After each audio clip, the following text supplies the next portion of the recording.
course, very loving.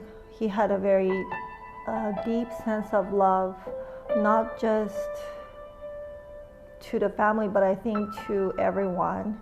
But he was especially respectful to my mother, Chiako Oyama, because he always celebrated her birthday. He always made sure that they celebrated their wedding anniversary. He always made sure that he went out to movies with her once a month, which is a lot for, I think, you go to a movie 12 times a year. So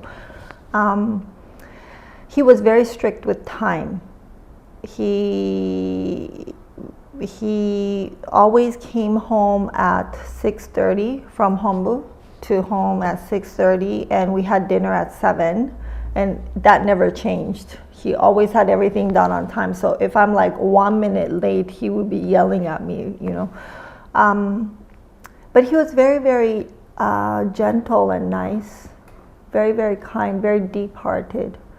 And I think that reflected also on the way how he treated the uchideshis and his students, and especially people who came from abroad. He was extremely compassionate to people who came from overseas, leaving their family back to train Kyokushin.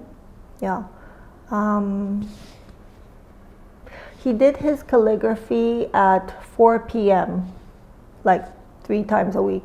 Every I think Wednesdays, Thursdays, and Saturdays, he did his calligraphy. So after he finishes his training, afternoon training, he would do his calligraphy.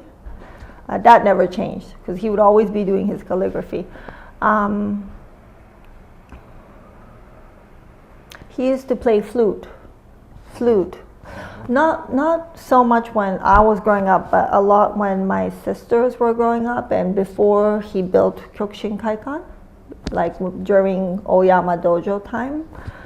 He used to play flute, and he used to have a little dog called Lulu, if anyone's interested. He had a small dog called Lulu. He was I think it was a he. It was a he. He had the little dog Lulu when they lived in Itabashi, which is like the next station to Ikebukuro. That's where they had their little house before building Hombu. And there is a picture of him and Lulu together in their little backyard. That's where he used to also do his training, and people would come and kids around the neighborhood would come and watch him train, and that's how he started the Oyama dojo. Yes. So he had a cat too. He had a small kitten at the Oyama dojo too. Yeah, but I don't know the name. I think it was like Mi-chan or something.